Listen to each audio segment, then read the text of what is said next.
자, 오늘은 지난 시간에 이어서 오리엔테이션 2부 로마서의 개관 분석을 통한 중심 주제가 무언가에 대해서 공부를 해보도록 하겠습니다. 그래서 오늘 공부하는 게 오리엔테이션이지만 대단히 중요합니다. 왜냐하면 이제 다음 시간부터는 한 줄 한 줄 읽어가면서 공부를 할 거거든요. 근데 이제 로마서는 복음서나 사도행전과 양도 좀 짧고, 또 다른 것들은 쭉 역사적인 히스토리도 있고 여러 가지 쭉 진행하는 과정이 있지만, 서신서는 어떻게 보면 시간적으로는 딱 단절된 어떤 시점에 교리적인 문제로 딱 기록이 된 거기 때문에 내용이 굉장히 압축되어 있고 짧습니다. 그래서 복음서나 사도행전 공부하는 것처럼 그렇게 쭉쭉 읽어가면서 듬성듬성 공부하는 게 바람직스럽지 않아요. 그래서 이제 특히 로마서 같은 건 교리적인 부분이 많기 때문에 단어 하나, 시절, 문장 하나, 위아래 문맥과의 관계, 이런 것들을 좀 자세히 좀 마이크로적으로 좀 접근을 해야 되기 때문에 천천히 공부를 할 겁니다. 로마서는 시간을 가지고. 그러다 보면은 전체적인 구조를 잊어먹고 또 그 안에 들어가서 헤매는 수가 있단 말이에요. 우리가 이제 산에 여행을 하다 보면 산 전반적인 걸 잊어먹고 그 안에 이제 파묻혀가지고 전체적인 걸 보지 못하는 수가 있는 것과 마찬가지로. 그래서 오늘은 전체적으로 로마서를 공중에서 내려다보면서 전체적으로 이게 어떻게 구성이 돼 있고 바울이 로마서를 어떻게 논리적으로 설명을 해나가고 있는지에 대한 큰 맥을 가지고 오늘 좀 살펴볼 거거든요. 이게 굉장히 중요합니다. 그러니까 어떻게 보면요, 오늘 공부를 잘 해놓으면 오늘 보는 로마서가 공부 다 했네 이렇게 생각할 수도 있는 거예요. 오케이? 예. 그러니까 우리가 어떤 영화나 이런 걸 볼 때 예고편이 잘 구성되어 있으면 본 영화 안 봐도 대충 스토리를 다 알 수 있듯이, 그래서 오늘 공부가 대단히 중요하니까 차근차근히 공부를 해보도록 하겠습니다. 자, 그래서 로마서가 16장으로 되어 있다고 그러지 않습니까? 그래서 이제 오늘은 로마서 개관, 분해, 그에 따른 중심 주제, 이것이 무엇인가를 이제 공부하는 건데, 우선은 그걸 크게 나눠볼게요. 자, 1번. 1장 1절에서 17절까지를 서론 부분이다 이제 이렇게 잘라서 볼 거예요. 그래가지고 이 서론 부분에 대해서는 대표 귀절이 17절이 이제 될 수가 있어요. 17절 한번 보세요. 17절 보면 복음에는 하나님의 의가 나타나서 믿음에서 믿음으로 이르게 하나니 기록된 바 오직 의인은 믿음으로 말미암아 살리라 함과 같으니라. 그래서 오늘은 요거 하나하나를 깊이 있게 살펴보지는 않겠어요. 개관이기 때문에. 그럼 여기서 17절 보면 중요한 단어 같이 생각되는 게 어떤 것들이 좀 눈에 띕니까? 복음이라는 단어가 이제 눈에 띄고요. 그 다음에 이제 하나님의 의라는 게 눈에 띄죠. 그 다음에 이제 믿음으로 산다. 요런 게 눈에 띄지 않습니까? 그러니까 1장 1절 17절까지가 서론인데, 그럼 복음, 하나님의 의, 믿음으로 산다는 게 뭔지 이런 것들이 앞으로 쭉 펼쳐질 거란 말이에요. 뒷부분에서. 그래서 그걸 서론 부분에서 이걸 요약을 해버린 거지. 중심 주제를. 오케이? 그러니까 우선 1장 1절에 17절까지가 서론 부분으로 우리가 잘라놓고 공부를 해보자. 그런 얘기예요. 그럼 이제 두 번째 부분이죠. 두 번째 부분은 이제 어떻게 나누는 게 좋으냐면 내가 이걸 좀 나눠봤는데 1장 18절에서 3장 20절까지 이렇게 나눠볼 거예요. 1장 18절에서 3장 20절까지 이렇게 나눠볼 건데, 그럼 요거는 전체적으로 뭐를 사도 바울이 얘기하고자 하는 거냐 하는 거는 인류의 불순종, 다시 말하면 하나님의 진노, 하나님의 심판, 이런 주제가 1장 18절에서 3장 20절까지. 그러니까 모든 인류는 어떻게 된다고요? 불순종하고 불의하다는 거예요. 그래서 하나님의 진노 아래 있다는 거예요. 그래서 결국 하나님의 심판을 모면할 수가 없다는 거예요. 그러면 하나님으로부터 진노의 대상이고 모든 인류는 하나님 심판의 대상이니까 어떻게 돼? 결국 하나님으로부터 버림받을 수밖에 없는 거고, 결과는 지옥이죠, 뭐. 그런 얘기가 1장 18절에 30장 2절, 20절까지가 쓰여 있는 거예요. 그럼 여기서 뭘 얘기하고자 싶은 거냐면 모든 인류의 지금 상태, 상황이 어떠냐 하는 걸 보여주는 거예요. 오케이? 근데 여기서 이걸 세 부류로 나눠서 설명을 해요. 1장 18절에서부터 32절까지. 요거는 이방인을 대상으로 설명하고 있다고 우리가 이해를 하면 되겠고요. 2장 1절 한번 보세요. 남을 판단하는 사람아. 2장 1절이 남을 판단하는 사람이기 때문에 이게 뭐냐면 스스로 자기가 고결하고 도덕적인 사람으로 자기가 스스로 평가하는 그런 사람들에 관한 얘기고, 그 다음에 2장 17절을 한번 보세요. 맨 앞대글에 뭐가 나옵니까? 유대인이라는 말이 나오잖아요. 그러니까 지금 사도 바울은 인류의 상태를 설명을 하는데, 이방인들, 그 다음에 스스로 자기가 도덕군자라고 생각하는 사람들, 그 다음에 유대인들. 왜냐하면 한번 생각해 보세요. 여기 1장 18절부터 막 사도 바울의 인간이 얼마나 나쁘고 타락하고 하나님께 불순종하고 막 얘기를 해. 사도 바울이 이걸 참 재밌게 쓰는데, 로마서를 어떤 사람하고 대화하는 식으로 쓰는 거야. 그러니까 듣고 있던 사람들이 그건 나는 아닌 것 같은데? 그러면서 스스로가 성하고 고결하다고 느끼는 사람도 있을 거 아니야. 우리 탕자에 비유해서 배웠지만 첫째 아들 같은 사람도 있단 말이야. 근데 그 사람에 대해서도 쭉 읽어보면 사도 바울이 You too. 너도 마찬가지 이런 거야. 그러다 보니까 또 가만히 듣고 있다가 유대인들이 뭐냐면, 아니 우리는 하나님이 이쁘다고 선택도 해주고 율법도 해주시고 제사제도도 주시고 우리는 특별한 존재인데 우리는 아니겠지. 그랬더니 사도 바울이 그냥 You too. 그 얘기야. 그러면서 여기서 결론 부분이 3장 10절하고 12절, 그 다음에 3장 19절, 3장 10절하고 12절을 한번 봐볼게요. 자, 여기 뭐라고 되어 있냐면, 기록된 바, 이제 그 구약 성경을 인용해서 이제 사도 바울이 뭐라고 쓰냐면, 의인은 없나니 하나도 없다. 여기서 중요한 건 하나도 없다는 게 중요해. 그 다음 두 번째, 깨닫는 자도 없고 하나님을 찾는 자도 없고. 그게 결론이야. 3장 20절까지. 그리고 3장 19절 한번 봐요. 우리가 알거니와 무릇 율법이 말하는 바는 율법 아래에 있는 자들에게 말하는 것이니 이는 모든 입을 막고 온 세상에서 하나님의 심판 아래 있게 하려 함이라. 자, 그러니까 1장 18절에서 3장 20절까지는 결론이 뭐라고? 하나님의 모두 심판 아래 있다는 거예요. 다시 말하면 하나님의 심판 아래 있다는 거는 하나님이 진노 아래 있다는 거지. 왜? 불순종하고 불의하니까. 근데 그거를 세 부류로 나눠서 얘기한다고. 듣고 있다가 선한 친구들이, 아이, 그건 나는 아니지. 아이, 너도 마찬가지야. 근데 유대인들이, 우린 특수한 민족이고, 하나님께 선택받은 민족이잖아. 그랬더니, 너도 마찬가지. 그래서, 모든 인류가, 모든 사람이 의인 없나니 하나도 없다. 딱 얘기하고, 모든 사람이 심판 아래 있다라고 얘기하는 게 1장 18절에서 3장 20절이에요. 이해되시죠? 그러니까 사도 바울이 제일 먼저 로마 교인들에게 서신서를 쓰면서 이 여러 가지 복음의 교리를 쓰면서 첫 번째로 들이댄 게 뭐예요? 인간이 타락했다. 인간은 몹쓸 놈이다. 그걸 인간의 상태를 처음번에 딱 때린단 말이에요. 자, 그러면 여기까지 해서 우리가 뭘 느껴요? 3장 20절까지 딱 읽으면, 이 세상은 가망 없네. 끝났네. 하나님한테 우리가 모두 믿게 보이고 있으니까 결국 뭐 지옥이 있는지 없는지 모르지만 이때는 전부 우린 그리 갈 수밖에 없네. 라고 결론이 나는 거죠. 그러면 해답이 없는 거죠. 여기서 끝이야. 그래서 이제 요 다음에 세 번째 파트를 어떻게 우리가 나누는 게 좋으냐면 3장 21절에서 4장 끝까지입니다. 그런데 3장 21절을 한번 보세요. 이게 참 멋진 건데 3장 21절. 처음에 스타팅이 어떻게 나옵니까? 이제는이라고 나오죠? 우리는 번역을 이제는 그러는데 원래 영어 성경 but now 이렇게 돼 있어요. 밭이라는 건 뭐예요? 그러나죠? 그건 어떤 접속사예요? 그러나라는 건? 반전의 접속사잖아요. 그러니까 앞에 무슨 얘기를 약 해놓고 그러나 그럼 뒤집힌다는 얘기잖아 이게. 그렇죠? 근데 거기서 죽었어. 그러나 이제 살아날 길이 있네. 그 대반전이 어디서 일어난다고요? 3장 21절에서 일어나는 거예요. 그러나 이제 살아났다. 3장 21절을 보세요. 살아났는데 왜 살아나냐면 율법 외에 하나님의 한 의가 나타났으니.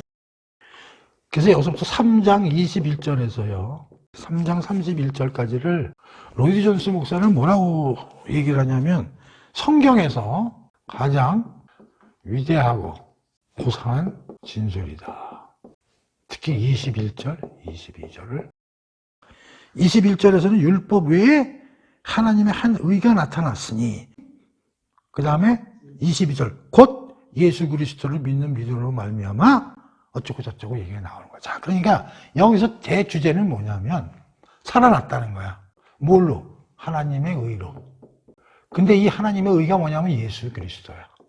그럼 하나님의 의에 대해서는 앞으로 공부할 때 구체적인 거 공부하고 오늘은 그냥 하나님의 의 그러면 예수 그리스도 이렇게 이해하면 돼. 그러니까 예수 그리스도로 말미암아 우리가 죽은 데서 살아났다는 거지. 근데 예수 그리스도 살아나는데 모든 인류가 다 살아나느냐? 아니고 믿음으로 살아난다는 거예요.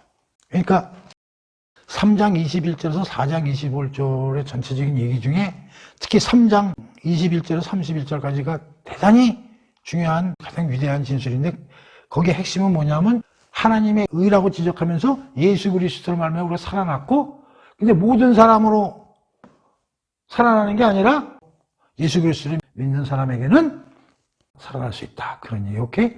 그러니까 이게 얼마나 여기서 대반전이 일어나는 거죠. 맞나? 근데 여기서 이제 재미난 반론이 일어나는데 믿음으로 모든 사람들이 예수를 믿는 믿음으로 우리가 살아난다고 그러니까 그걸 듣고 있던 유대인들이 무슨 생각을 하겠어요?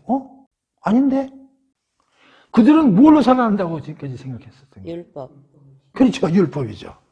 그런 율법을 엄청나게 열심히 지켰잖아요. 사실 다는 못 지켜. 그러니까 어떻게 됐어? 속죄일날 가서 대제사장의 성막에 들어가서 하나님한테 구하고 양이나 소를 잡아서 그동안에 지었던 죄를 거의 안수함으로써 하나님을 보고 하나님 우리 죄를 그동안에 지었지만 이렇게 번제 제사를 통해서 우리 죄를 사해 주세요.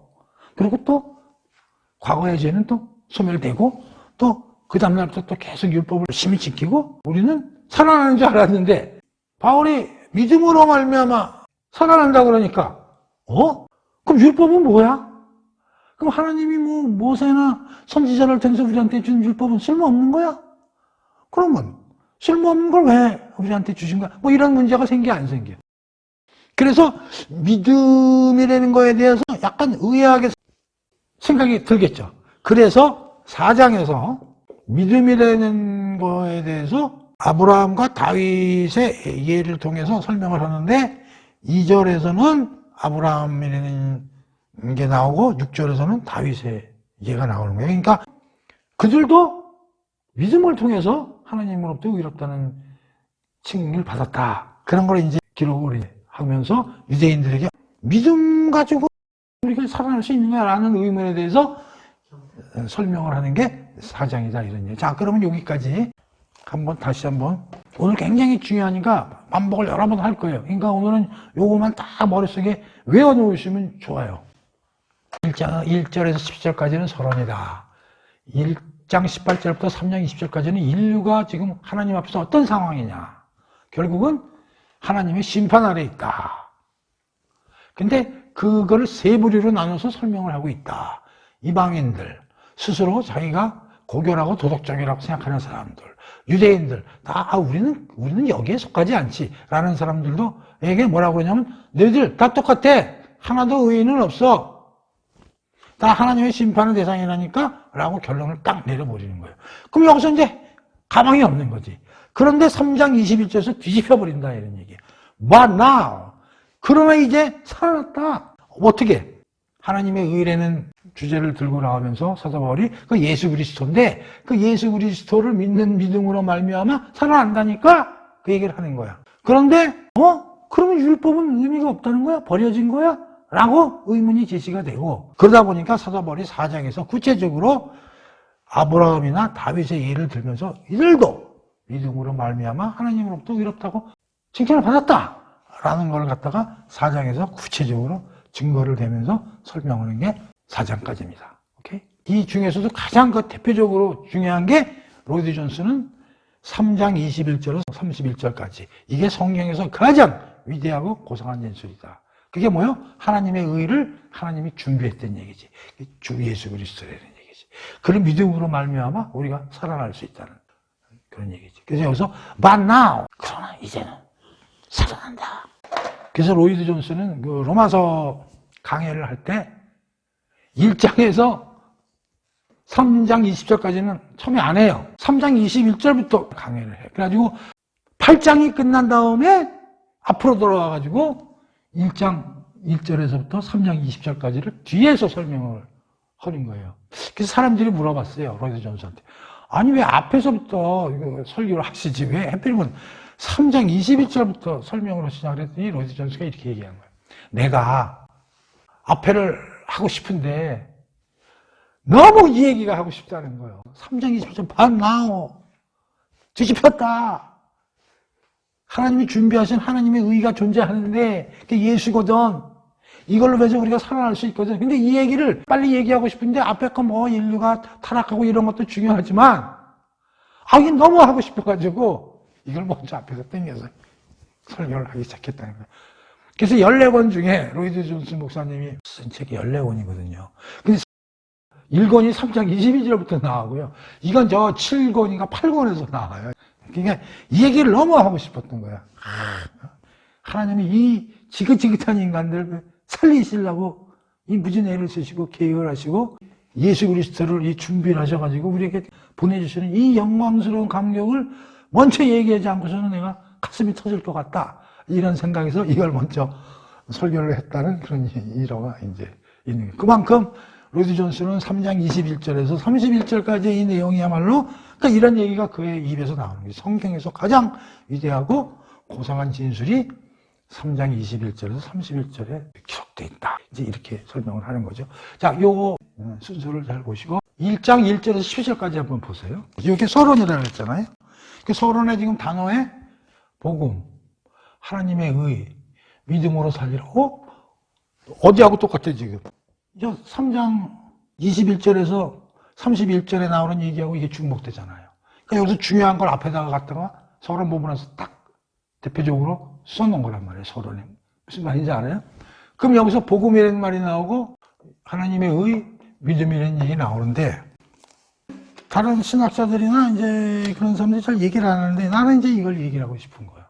사도 바울이 여기에서 두 가지 핵폭탄급 발언을 하고 있는 거예요.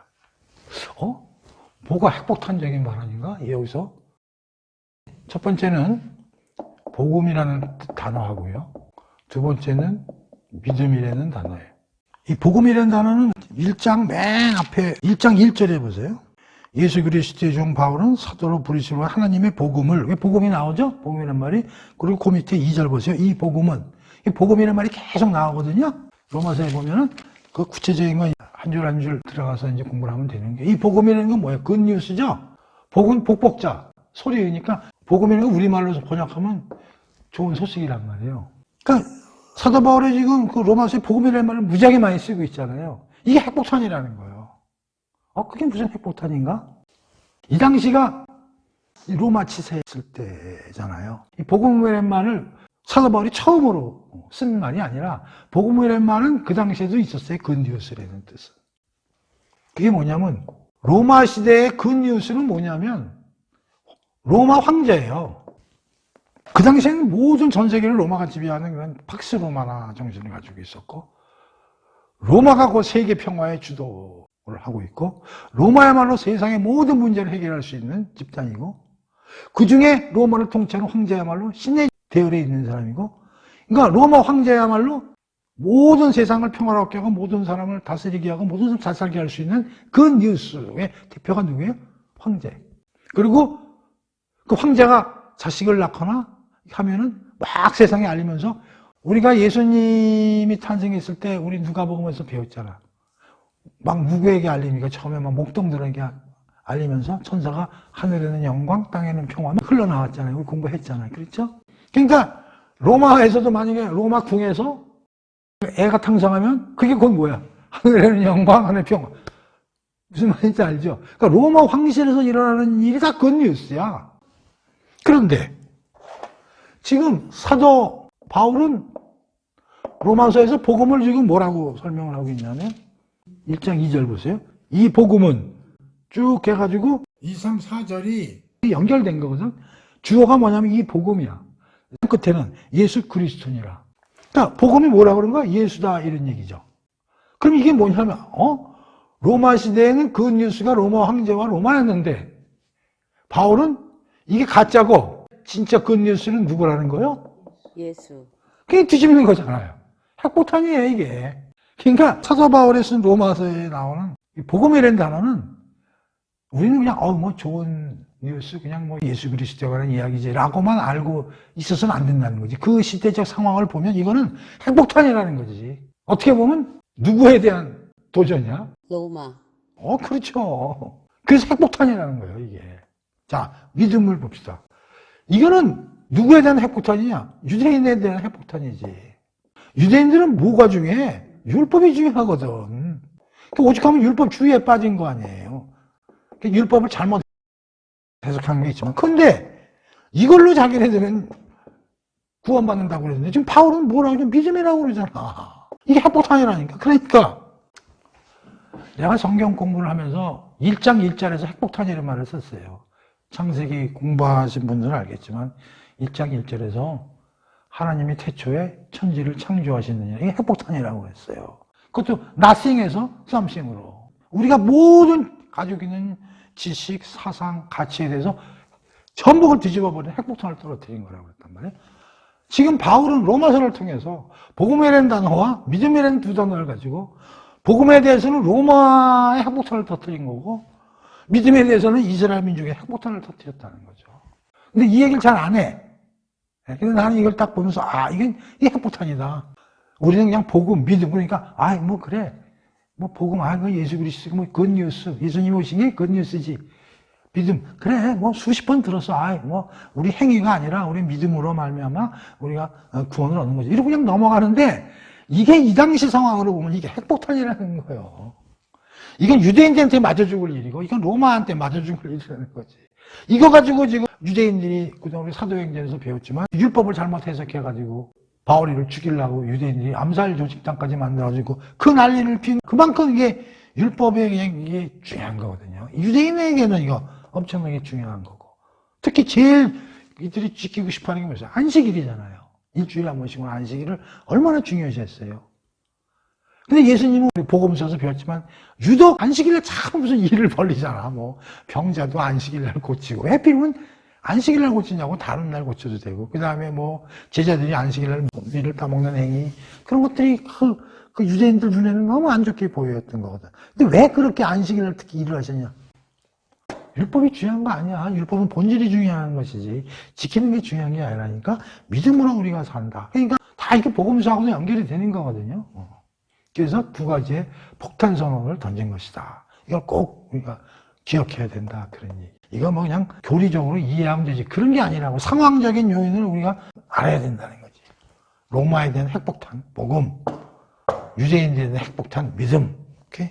그래서 4장까지 우리가 좀 살펴봤어요. 자, 그럼 이제 5장부터 또 살펴봐야죠. 그 다음에 이제 네 번째로 5장 1절부터요. 8장까지 나눠보겠습니다. 5, 6, 7, 4개 장이죠. 이 4개 장에 대해서는 과거에는 좀 단순하게 구분을 했어요. 그러니까 4장까지는 이신칭의에 관한 내용이고 5장부터는 성화에 관한 내용이다. 이제 이런 식으로 종전에는 이제 분류를 했거든요. 근데 그거에 대해서 강력하게 아니다. 그렇게 값싸게 그걸 갖다가 이해하면 안 된다고 비난하고 나온 사람이 로이드 존스 목사님이에요. 그래서 그 5장부터 8장까지의 내용은 로이드 목사님의 표현에 의하면 구원의 포괄성이다. 다시 말하면 포괄적이라는 것은 모든 걸 다 포함한다는 거지. 하나님이 생각하신 하나님의 의를 통한 예수 그리스도를 통한 하나님의 구원 계획은 확실한 거다. 누구도 그거를 해칠 수도 없고 뒤집을 수도 없는 안전한 거다. 그리고 그리스도를 보내고 해서 충분한 거다. 구원은 다른 것도 더하거나 뺄 게 없다.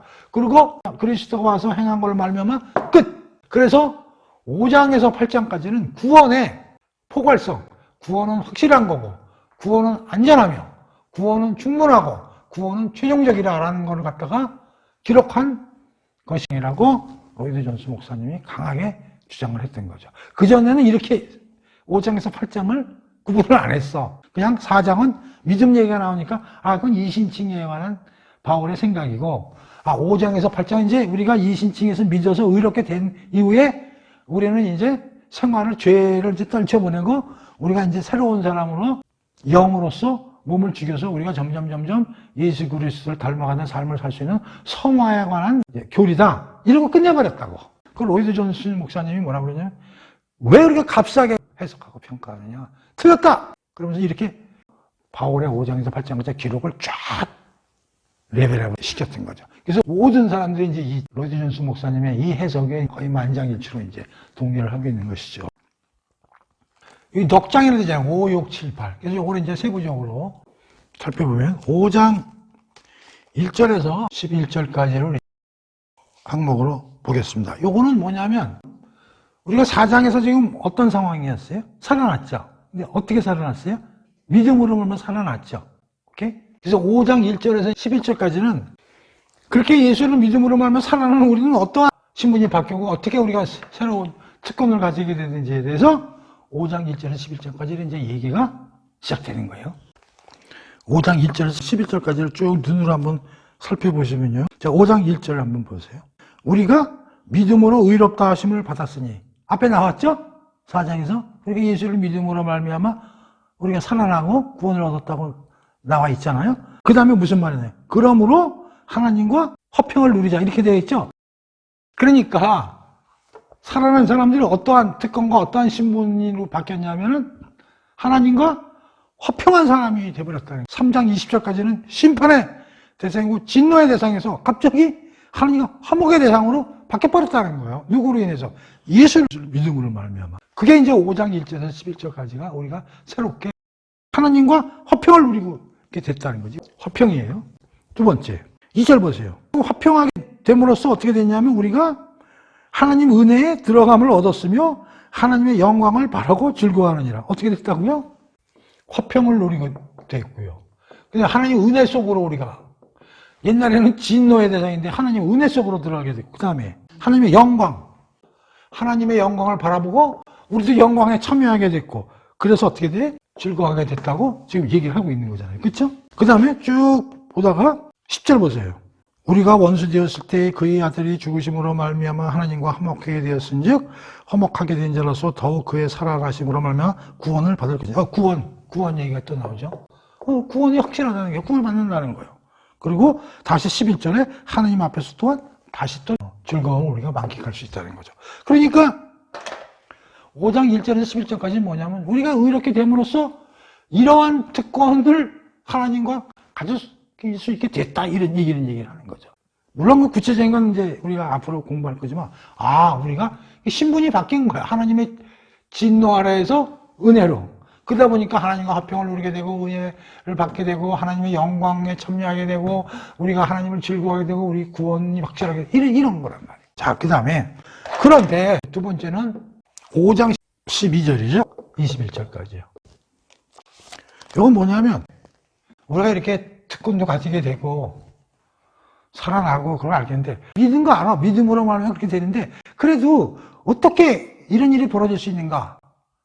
그걸 세부적으로 설명하는데 여기서 뭐라고 그러냐면 구체적으로 어떻게 여기서 뭐냐면 아담과 그리스도의 대표성 원리를 설명합니다. 그러니까 예수님 와서 무슨 일을 하신 거 알아. 그러니까 우리가 믿었어. 근데 어떻게 우리가 죄도 많이 짓고 하나님의 진노가 있는데 그게 어떤 방법으로 그렇게 되냐 이런 얘기야. 그거를 아담과 그리스도라는 대표성의 원리로 설명을 합니다. 대표성이 뭐냐면 아담과 그리스도는 우리의 대표자야. 그래서 우리가 타락한 건 아담이 타락했기 때문에 우리가 타락하게 된 거고 그리스도가 죽고 부활함으로써 우리도 그리스도가 우리의 대표이기 때문에 우리도 그렇게 되는 거야 라고 설명을 해요. 그렇게 되려고 그러면 아담과 그리스도가 우리의 대표성을 가진 인물이라는 걸 설명을 해야 되거든. 그걸 여기서 설명하는 거예요. 굉장히 어려운 개념인데 오늘 이거에 대한 구체적인 설명을 안 하지만 이렇게 알고 있으면 돼. 아담과 그리스도가 우리의 대표로 하나님이 생각하셨구나. 그러니까 아담이 무슨 일을 저지르는 게 곧 나에게 효과를 미치는 거고 그리스도가 무슨 일을 저지르면 그게 곧 나에게 효과를 미치는 거예요. 그러니까 아담이 잘못된 일 해줘서 우리가 사망에 이르고 하나님의 진노 아래 있게 되고 예수님이 우리의 죄를 안고 죽어서 다시 살아나서 의롭게 돼서 우리가 그래서 의롭게 되고 이런 개념이란 말이에요. 그러니까 그거가 어떻게 해서 그런 문제가 생기는가를 대표성의 원리를 통해서 설명을 해주는 게 5장 12절에 21절까지. 논리적으로 대단히 어려운 파트거든요. 자, 그 다음에 그 얘기를 한 다음에 6장에서는요. 구체적으로 어떻게 설명하냐면 그리스도와 연합이라는 주제를 들고 가는 겁니다. 그리스도와 연합해서 우리가 하나가 된다는 걸 얘기하는 거예요. 그래서 그리스도와 연합돼서 우리는 그리스도와 함께 죽고 살아났다는 논리를 이제 피기 시작하는 거예요. 그래서 그게 5절하고 11절을 한번 읽어볼게요. 6장이죠. 5절을 읽어볼게요. 만일 우리가 그의 죽으심과 같은 모양으로 연합한 자가 되었으면 또한 그의 부활과 같은 모양으로 연합한 자도 되려. 여기서 연합이라는 말이 나왔잖아. 그리스도와 연합. 연합이라는 건 하나 된다는 뜻이거든요. 그러니까 여기서 5절에서 무슨 얘기냐면 우리가 예수와 연합되어 있어. 하나가 되어 있으니까. 그가 죽어서 우리도 같이 죽은 게 되는 거고. 그가 부활해서 살아났게 되니까 우리도 같이 살아나게 됐다. 그런 얘기를 하는 거죠. 그 다음에 11절 한번 보세요. 이와 같이 너희도 너희 자신을 죄에 대하여는 죽은 자요. 그리스도 예수 안에서 하나님에 대해서는 살아내는 자가 영을 계시니라. 그리스도와 합해서 죽었어. 그러니까 여기서 그 죽은 게 죄에 대해서 죽은 거다. 그리고 그리스도가 부활해서 우리도 부활했어. 그 누구에 대해서 살아났다고? 하나님에 대해서 다시 살아있는 자로 여길지어다. 이 두 개가 교리상 굉장히 어렵습니다. 교리상 어려운 주제다. 이걸 이제 우리가 앞으로 공부를 이제 하나하나 해나갈 것이라는 거예요. 자, 그러니까, 우리가 4장에서 믿음으로 말미암아 살아났는데, 그럼 구체적으로 살아난 사람으로서 어떤 특권을 가지느냐? 그게 5장 1절에서 11절. 그런데, 그게 구체적으로 어떤 방식으로 그렇게 되는 거예요? 이런 특권을 갖게 되는 거예요. 그거는 아담과 그리스도가 우리의 대표자가 되기 때문에 그렇게 되는 거야. 그러면서 더 구체적으로 우리가 그리스도와 연합해서 하나가 되는 방식으로 되어 있기 때문에 우리가 죄에 대해서 죽고 하나님에서 살아나고 우리에게 일어나는 거야. 라고 6장에서 얘기하는. 근데 이게 굉장히 쉽지 않은 주제죠. 오케이? 자, 그 다음에 이제 네 번째로는 이제 7장. 7장은 뭐냐면 이제 율법. 이 로마서는 율법 얘기가 굉장히 많이 나옵니다. 율법이. 왜냐하면 폭탄이거든요. 유대 사회에 대해서는 믿음으로 우리가 구원받는 거는 폭탄 선언이거든요. 그러니까 율법 문제가 계속 나오는 거예요. 예수님 오시기 전에는 율법으로 그걸 지키려고 노력하다 보니까 율법이 우리를 짓눌러. 너 이거 지켜야 돼, 이거 지켜야 돼. 그러니까 율법이 무서워. 유대인들은. 저걸 어기면 안 되니까. 그런데 이제 예수 그리스도는 율법을 완전히 완성해 버리셨기 때문에 우리는 율법으로서 이제 자유인이 돼 버린 거야. 그래서 율법과 우리의 관계를 아내와 남편 간의 관계로 계속 이제 설명을 하면서 율법이 남편이고 우리가 아내였는데 남편이 죽으면 자유로워지는 거 아니냐, 아내는. 그런 식으로 우리 율법으로부터 계속 짓눌리고 살았는데 예수님이 와서 율법을 완성시켜버렸으니까 우리는 율법으로서 자유로워졌다. 이제 그런 걸 이제 7장에서 이제 설명을 하게 되고 특히 이제 여기서 이것도 좀 어려운 얘기는 이제 율법과 죄와 몸과의 관계에 대해서 세밀하게 기록을 합니다. 이것도 굉장히 복잡하고 어려운 논증을 이제 펴나갑니다. 율법에서 해방됐다 그러면서 그러면 우리는 죄를 안 짓게 되는 거냐? 죄를 짓게 되는 거냐? 그럼 얼마나 짓게 되는 거냐? 그럼 그 죄의 문제는 어떻게 해결되는 거냐? 이런 문제들이 여기서 계속적으로 이제 전개가 되면서 우리를 힘들게 만드는 게. 로마서가 어렵다는 게 이런 것들에 대한 논증이 굉장히 좀 어렵기 때문에 로마서가 어렵다고 이제 얘기를 하는 거예요. 그 다음에 이제 1, 2, 3, 4, 5죠? 8장이 나오는 거죠. 8장은 가장 중요한 게 이제 성령이 하시는 일이라는 거예요. 이것도 이제 크게 세부적으로 이제 나누는 사람들이 있는데, 여기 1절에서 17절까지 하고요.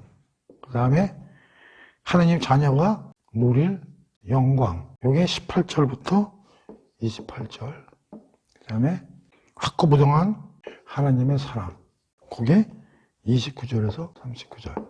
그래서 사람들은 보통 어떻게 얘기하냐면 로마서 8장이 가장 중요하다. 그래서 어떤 교회나 목사님들은 그 성도들에게 로마서를 다 외울 수는 없으니까 8장만은 다른 건 몰라도 깡그리 외워라. 그렇게 얘기하시는 분들도 많이 있죠. 그러니까 8장이 우리에게 읽어보면 굉장히 영광되는 내용들이 많기 때문에.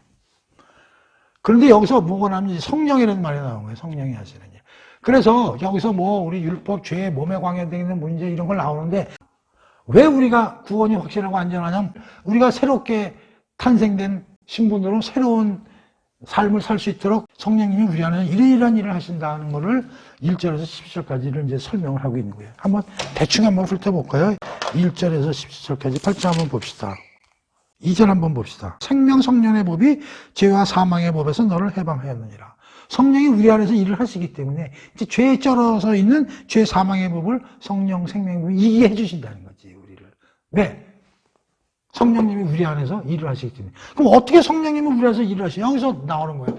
그리스도와 연합되어 있거든. 우리가 그리스도와 연합되어 있으니까 그리스도 안에 있는 거잖아요. 하나 되지.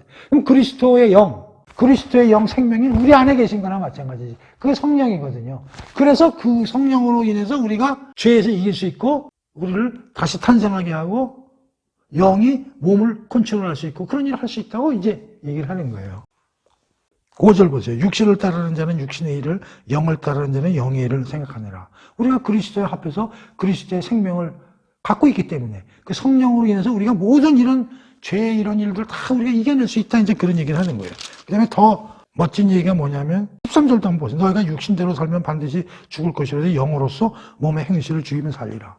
옛날에는 그렇게 못했지. 율법에 짓눌려서. 근데 이제는 성령의 힘으로 할 수 있다는 거지. 그 다음에 14절 보세요. 성령으로 인도함을 받아서 우리는 하나님의 자녀가 된다는 거예요. 그리고 15절. 우리는 하나님을 아빠, 아버지라고 부르실 수 있다는 거예요. 성령이 일하심으로 해서. 엄청난 얘기를 8장, 1장, 10절까지 이제 쭉 이제 성령이 하시는 일을. 그 다음에 이제 18절부터 28절까지는 18절. 현재의 고난은 장차 우리에게 나타날 영광과 비교할 수 없었다. 우리에게 현재 고난을 하나님이 시키시는데 그것은 앞으로 우리에게 나타날 영광과 우리의 영광이란 말이 나오잖아. 성령이 우리가 하나님의 자녀가 되는 걸 알게 해주시고 또 우리에게 앞으로 영광이 준비되어 있다는 것을 이제 18절에서 28절까지 하나님의 자녀가 갖고 계시는 영광에 대한 얘기가 나오고, 자, 이러한 것들을 모두 바라보건대 하나님이 이런 일을 우리 안에서 하시는 것은 우리를 사랑하시기 때문인데, 그러한 하나님의 사랑은 확고부동해서 어느 누구도 하나님의 사랑과 우리의 관계를 끊을 수가 없다.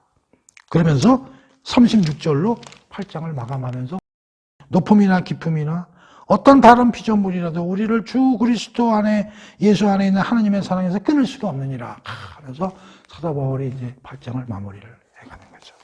그래서 5장에서 8장이 핵심이고, 로마서에 그 중에 핵심 중에 핵심이 8장이고, 다들 이제 그렇게들 얘기를 하는 거죠. 근데 그 5장 8장을 옛날에는 너무 허술하게 해석을 했는데 로이드 존슨이 아니다 그러면서 왜 구원이 확실하고 안전하고 예수 그리스도가 와서 일한 것이 충분하고 최종적인 것이다. 왜 그런 거냐? 그게 이제 5장에서부터 쭉 8장까지 나열되어 있는데 이거를 세 가지로 종합을 합니다. 대단히 중요합니다. 구원의 안전, 확실한 이유. 세 가지로 로이드 존슨은 우리에게 얘기를 주십니다. 첫 번째, 이건 하나님이 하시는 일이라는 거지. 5장에서부터 8장까지를 통해서 하나님이 하시는 이 구원의 계획은 하나님이 하시는 일이기 때문에 누구도 의심할 여지가 없이 확실하다는 거죠. 두 번째, 특별한 방식으로 구원을 하시기로 계획을 하셨다는 게 뭐냐면 그리스도와 연합을 통한, 다시 말하면 하나됨을 통한 특이한 방식으로 일을 하시기 때문에 구원은 틀림이 없다. 세 번째는 성령님이 우리 안에서 모든 새로운 일을 리드하고 계시기 때문에 구원은 안전하고 확실하다. 아, 이게 기가 막힌 얘기예요. 하나님이 하시겠다는 계획이에요. 이건 성부 하나님을 얘기하는 거죠. 그런데 성부 하나님은 어떻게 그랬으면 그리스도와 연합을 통해서 하나 돼서 구원을 하시겠다. 그러니까 이건 그리스도가 필요한 거예요. 성자가 필요하신 거죠. 그런데 그렇게 연합을 통해서 하나가 됐기 때문에 그리스도의 영, 성령님이 우리 안에서 일을 하시기 때문에 확실하다는 거예요. 이게 성령 하나님이죠. 야, 그래서 이 성령 하나님의 얘기가 8장에서 성령이 하시는 일이 기록이 되어 있고, 특이한 방식으로 일하는 것이 6장에서 그리스도와 아담이 우리의 대표성을 가지고 있고 그리스도 연합을 통해서 일을 하신다는 게 사실되어 있고, 그 다음에 하나님이 모든 걸 계획해서 예수 그리스도를 통해서 우리를 보내시고 우리를 믿게 하심으로써 구원을 이루게 하신다는 게 3장 22절부터 4장까지에 기록되어 있는 거죠. 그러니까 이 구원은 성부 하나님, 성자 하나님, 성령 하나님의 삼위일체 하나님이 총동원돼서 구원에 관한 역사를 하시기 때문에 구원은 확실하고 안전하고 충분하며 최종적인 걸로 우리 구원이 끌고 가신다는 얘기를 로이드 존스가 하고, 그거 내용들이 5장에서 8장까지 쭉 이런 세부 사항으로 해서 들어가 있다는 거죠. 멋지지 않습니까? 그래서 이 로마서를 공부하는 사람들이 이런 거로 참 교리적으로 논쟁을 통해서 공부하는 게 조금 어렵긴 하지만 흐름이나 바울이 쓴 이 기록서에 지향하는 바가 어마어마한 거예요. 근데 그 어마어마한 거를 어마어마한 사람이 13년 동안 설교를 했기 때문에 로이드 존스를 넘어서지 않으면 로마서를 알 수 없다고 얘기하는 게 이제 그런 데서 있는 거죠. 근데 너무 또 거기에 집착하면 너무 어려우니까 그게 아니다. 이제 우리는 그래서 그거를 아주 쉽고 아주 천천히 할머니도 어린애도 다 알 수 있게 우리가 이제 공부를 해나가자 하는데 이제 우리가 이 공부하는 목적이 있는 거예요. 그러니까 여기까지 잘 좀 이제 하셨으면 좋겠어요. 8장까지 이렇게 5번째 파트로 들어가는데 9장에서 11장까지입니다. 이스라엘에 대한 하나님의 계획. 과거에는 어떻게 생각했냐면은 9장 11장이 좀 생뚱맞다. 그래서 이걸 삽입구문이다. 삽입구문이라는 게 뭐냐면 빼도 크게 흐름에 문제가 없다. 이스라엘 민족이라는 특수한 주제가 들어와 버렸기 때문에 이걸 빼더라도 우리를 구원하시겠다는 하나님의 목적이나 이런 데 전혀 지장이 없으니까 그래서 삽입구문이다 생각하는 사람이 많이 있었죠. 그러나 이제 로이드 존스 목사님은 아니다. 이건 앞에 1장에서 8장과 연결되는 중요한 주제다. 이렇게 이제 설명을 하고 계시죠. 오늘날에는 전부 이제 로이드 존스 목사님의 이제 의견을 이제 많이 찬성하고 있는 거죠. 그러면 왜 갑자기 이스라엘 유대인 문제가 튀어나왔느냐? 가만히 사도 바울의 그 논리를 따라가다 보면, 아니 그러면은 믿음으로 믿는다며 그 율법 문제 해결하기 어려운 문제인데, 그러면 그럼 우리 이스라엘은 뭐야?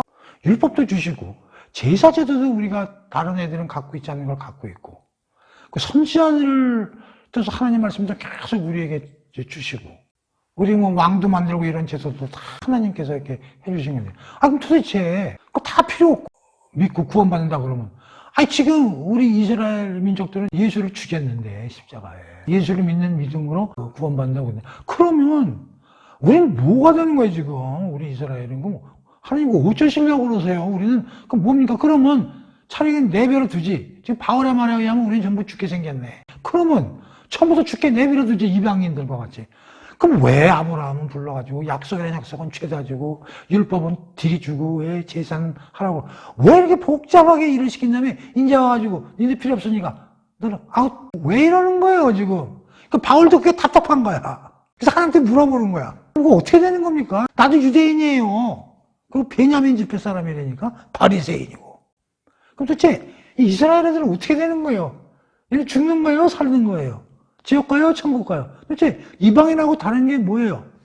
그래서 이 9장에서 10장까지의 주제는 뭐냐면, 도대체 우리 유대인은 앞으로 어디로 갈 거예요? 과거에는 하나님이 이쁘다고 그래서 우리를 택해하셔가지고 오만 축복의 약속도 주시고 뭐 그랬잖아요. 근데 지금은요, 좀 죄송하지만 우리 지금 그리스도도 죽이고 믿음으로 간다 그러면요, 우리도 지금 하나님의 지금 불순종하고 있는 거잖아요, 현재. 그러면 미래는 우리는 어디로 가는 겁니까?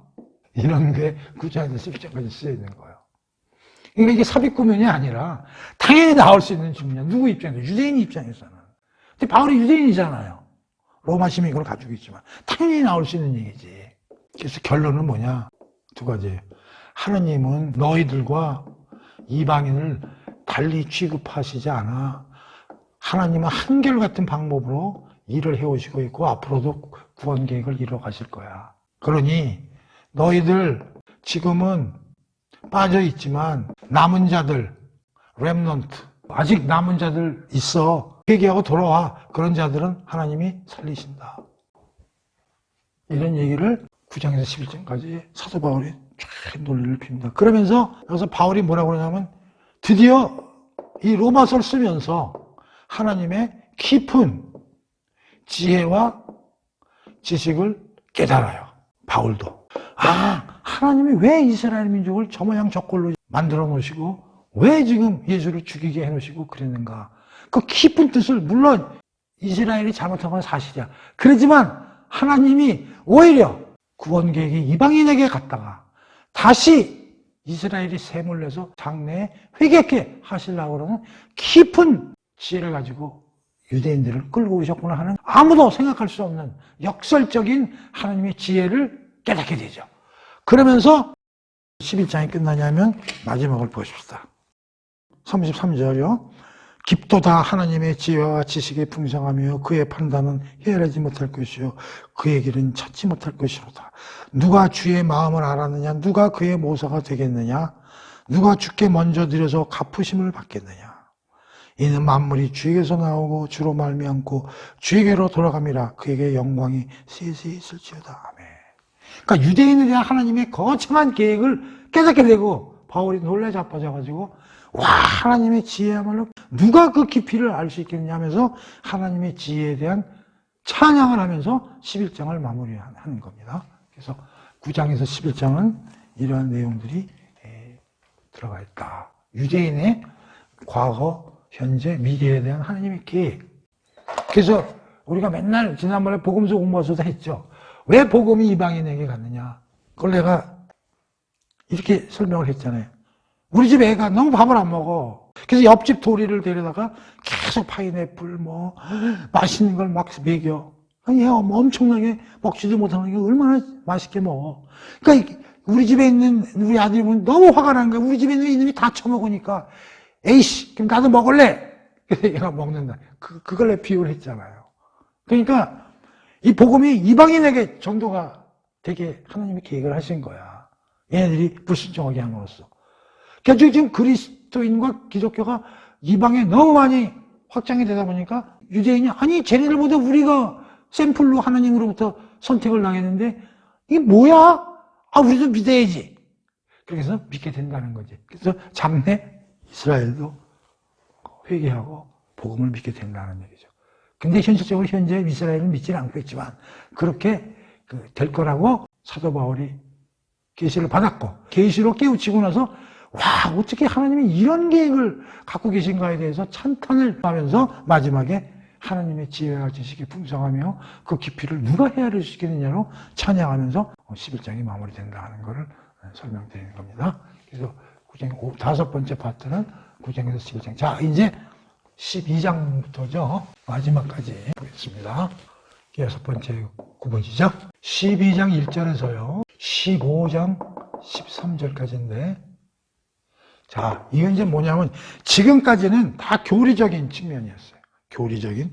이제 드디어 12장에서 구체적인 실천이 나오는 거예요. 우리가 이제 살아났잖아요. 살아난 자로서의 구체적 실천적인 삶, 생활이 어때야 되는가 하는 거를 12장 1절에서 15장 13절까지 쭉 바울이 기록을 합니다. 근데 이것도 여러분 그냥 쭉쭉 읽으면요. 이게 뭐야, 이건 뭐 다 아는 소리 같은데, 교리는 오히려 이 아이가 좀 딱딱 주제가 있어요. 근데 여기는 뭐 이렇게 살아라, 저렇게 살아라, 막 이런 얘기가 나오니까 오히려 따분하고 엉키고, 야, 이건 뭐 어떻게, 그러니까 대부분의 사람들이 공부를 어디까지 하느냐?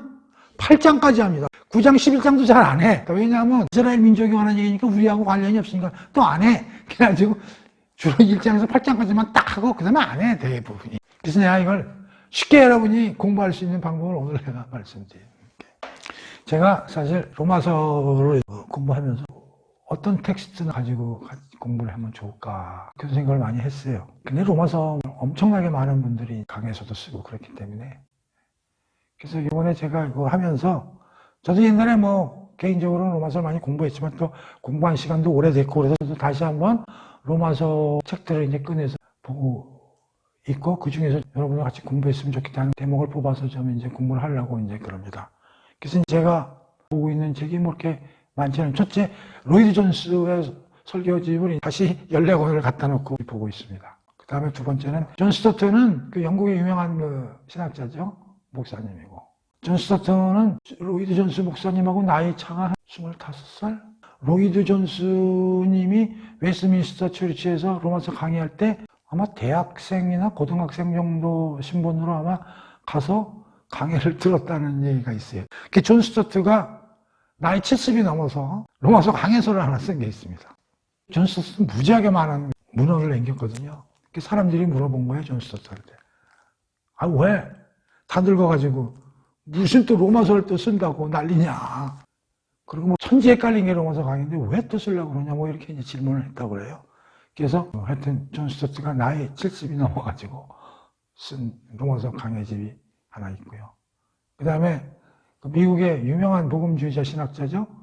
요한복음으로 박사학위를 받은 몽고메리 보이스가 쓴 로마서 강해. 남포교회죠. 박영선 목사님도 다시 보는 로마서 그걸 또 쓰신 게 있고. 그래서 지금 제 책상에 지금 로마서에 관련된 책이 한 10권 정도 됩니다. 그럼 어떻게 다 읽겠습니까? 쭉 살펴보면서 다시 머릿속에 리마인드 시키면서 우리가 공부를 앞으로 해나갈까 그렇게 생각을 하고 있습니다. 저도 사실 공부가 되는 거죠. 자, 그러면서 12장에서 15장까지를 존 스토트가 8개로 분류를 해놓으신 게 있어요. 그거 참 좋다. 그래서 내가 그걸 여러분께 말씀드리려고 합니다. 실천적인 삶인데 그걸 8개 분야로 놓아놓으셨어요. 저는 이런 걸 분류 탁탁탁 해놓은 게 좋거든요. 이걸 안 해놓으면 그 속에 들어가서 그냥 헤매게 된단 말이에요. 그래서 8개를 여러분들에게 소개를 할게요. 첫 번째, 1번, 하나님과의 관계. 새로 태어났으니까 하나님과는 어떤 관계를 맺어야 되는가? 그게 12장 1절에서 2절입니다. 두 번째, 자기 자신과의 관계. 이게 12장 3절에서 8절까지입니다. 세 번째는 이웃과의 관계. 12장 9절에서 16절까지입니다. 왜냐하면 읽다 보면 획획 바뀌거든, 장면이. 그 다음 잠깐만, 이게 뭐야? 이게 뭐야? 우리 정리가 안 돼. 그게 딱딱 풀어주면 정리가 된단 말이에요. 4번은 원수와의 관계. 12장 17절에서 21절까지. 다섯 번째, 국가와의 관계. 13장 1절에서 7절까지. 6. 율법과의 관계. 13절 8절에서 10절까지. 7절. 낮과 밤의 관계. 13장 11절에서 14절까지. 8번. 연약한 자와의 관계. 14장 1절에서 15장 13절입니다. 여러분은 이거 분류해 놓은 것만으로도 여러분들은 12장에서 15장까지 마스터한 거예요. 이게 분류가 안 된 사람은 이거 마스터 못 합니다. 왜냐하면 여기서 한 얘기가 확 바뀌고 여기서 확 바뀌고 확 바뀌거든요. 대상이 달라지니까. 짧으면서도 계속 콘동내가 읽으면서도 방방해가지고 몰라요. 그러니까 12장에서 15장까지는 8개 분야를 외우시면 돼. 하나님과의 관계에서 이렇게 살라고 그러는구나. 나는 이제 나 자신에 대해서 어떻게 생각을 하라고 그러시는구나. 그럼 주위 사람들하고는 어떻게 살라고 그러시는구나. 그 다음에 내가 제일 싫어하고 보기 싫어하는 왼수님들하고는 어떻게 살라고 그러시는구나. 그리고 이 사회의 어떤 커뮤니티, 사회나 국가와의 관계에서는 어떻게 내가 생활을 하라고 그러시는구나. 6번째, 율법. 우리도 형법, 민법, 우리도 전체 갖고 있잖아. 그런 거에 관계돼서 우리는 어떻게 살아야 되는가. 그 다음에 낮과 밤이 뭐냐면 우리가 낮에 어떻게 살아야 되는가는 앞으로 재림의 마지막 날이 복음서 공모서 다 알잖아요. 재림 날이 올 거잖아요. 재림에. 그날 모든 게 이제 심판과 구원에 그냥 그걸 이제 낮이라고 보는 거예요. 그럼 그 종말을 대비해서 우리는 지금 어떻게 살아야 되는가 그런 뜻으로 얘기하는 거예요. 그 다음에 연약한 자와의 관계. 우리가 신앙을 하다 보고 교회에 다니더라도 신앙이 높은 사람이 있고 아직 초심자가 있을 때 그 초심자들을 어떻게 우리가 대하고 살아야 되는가 하는 걸 8개로 나눠서 딱 이렇게 구분을 해놨으니까. 그리고 하나마다 그렇게 길질 않아요. 이 8개만 외우고 있어도 사도바울은 이런 뜻으로 이렇게 살라고 그러는구나. 그런데 또 재미나는 거는 이 8개를 하면서 뭐가 중요하냐면 그 당시 시대적 로마 교회가 처한 상황과 밀접하게 관련이 있다는 사실을 이해해야 돼요. 이게 그냥 철학적으로 이렇게 살아야지 저렇게 살아야지 라는 걸 벗어나서 그 당시 로마 교회가 처한 로마 교인들이 처한 상황과 밀접하게 관련이 있다 그런 얘기예요. 여기서 얘기하는 것들이 꼭 그거를 머릿속에 넣어야 됩니다.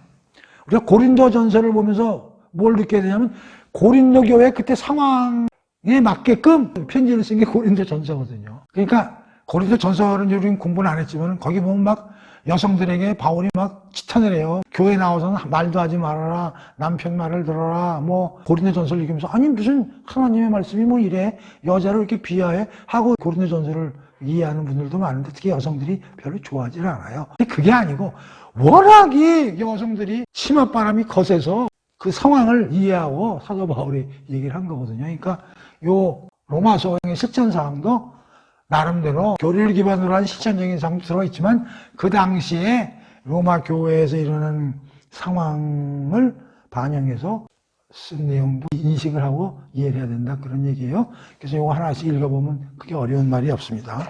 자, 그 다음에 이제 마지막으로 7번째죠. 이제 결론 들어가는 겁니다. 15장 14절에서 16장 27절까지 결론 부분이죠.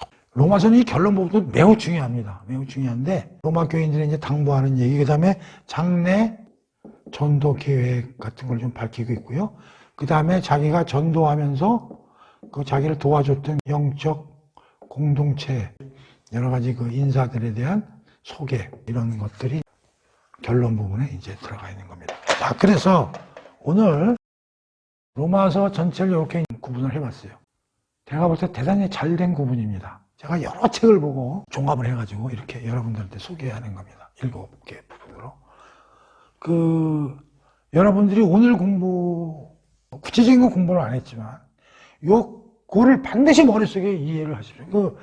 어떤 사람들 로마서 통째로 외우라고 그러는 분들도 있고, 어떤 분들은 그게 어려우면 8장만 외우라는 분도 있고, 어떤 분들은 5장과 8장을 들으시고 외워라. 이렇게 이제 주문하는 분들이 많거든요. 그러니까 로마서는 16장밖에 안 되기 때문에 앞으로 로마서 끝날 때까지 이 구조를 쉬워요. 서론. 앞으로 일어날 모든 것에 대한 주제로서 1장 11절에서 진술했다. 복음, 하나님의 의, 믿음.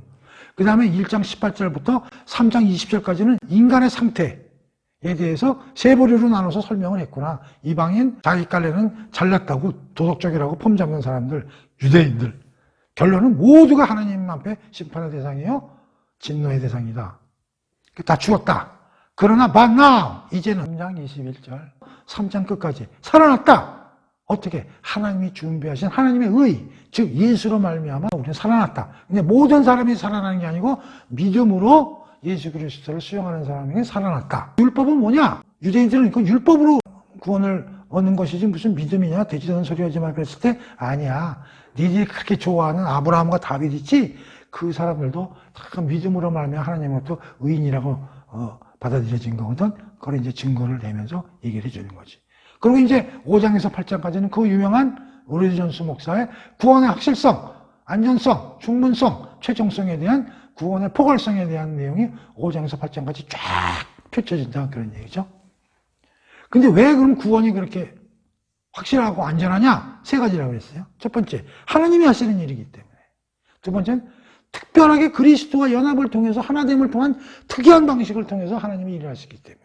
세 번째는 그리스도와 연합해서 하나 되게 하심으로써 그리스도의 영 생명이 우리 안에 들어와서 그 안에서 성령님이 일을 하시기 때문에 그 구원에 관한 모든 계획들이 차질 없이 이루어지기 때문에 구원은 확실하다, 안전하다고 얘기를 하시는 거죠. 그런 내용들이 5장, 6장, 7장, 8장에서 5장에서는 우리가 예수를 믿음으로 말해서 어떻게 새로운 특권과 신분으로 가게 됐느냐를 얘기하는 거고. 자, 그런데 그러면 예수를 믿음으로써 구원이 어떻게 우리에게 미치느냐? 그것은 5장 후반부에서 아담과 그리스도의 대표성의 원리를 통해서 아담이 한 일이 우리에게 미치듯이 그리스도가 한 일이 우리에게도 미친다. 그 다음에 구체적으로 그리스도와 연합, 하나됨이 무엇인지, 하나됨을 통해서 어떤 일이 벌어지는지, 우리가 죄에 대해서는 죽고 하나님에 대해서는 살았다는 그러한 이제 논리가 쫙 이제 펼쳐지는 겁니다. 그 다음에 이제 7장에 가가지고 율법 문제와 어떻게 우리가 율법에서 해방되어 있는가. 그걸 부부간의 관계를 통해서 바울이 설명을 하고 죄와 몸과의 관계에 대해서 쭉 설명을 하는 겁니다.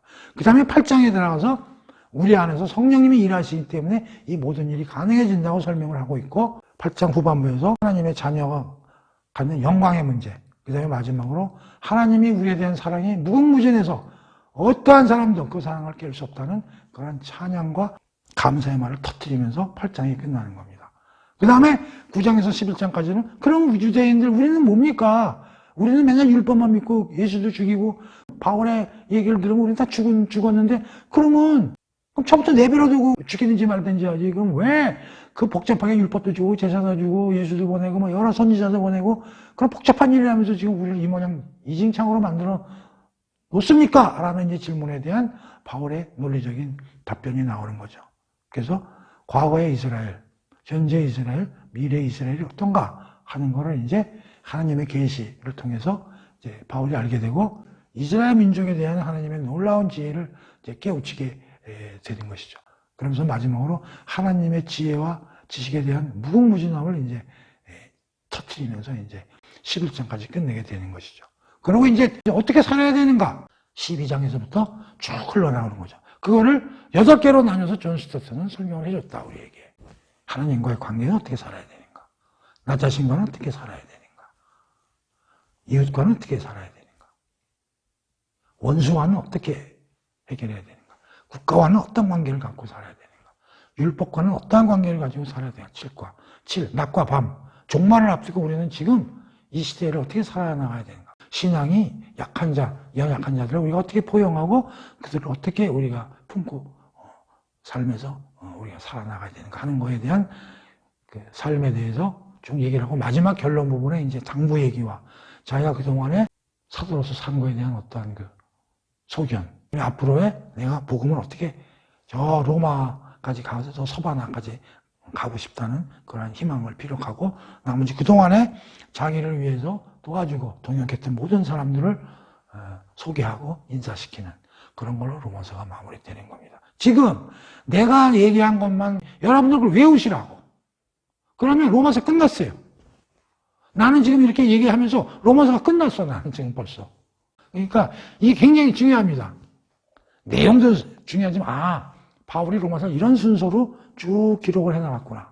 이제 하나하나 들어가서 뭐 단어 하나, 문맥 하나 이렇게 우리가 공부를 천천히 해보면 되는 거예요. 그래서 시대적 배경이 있는 게 아니라 그냥 교리가 많기 때문에 하나씩 따져봐야 돼요. 단어 하나하나. 근데 너무 그거에 대해서 하다 보면 또 큰 걸 잊어먹어. 그러니까 항상 이 큰 거를 머릿속에 더 넣으셔야 돼.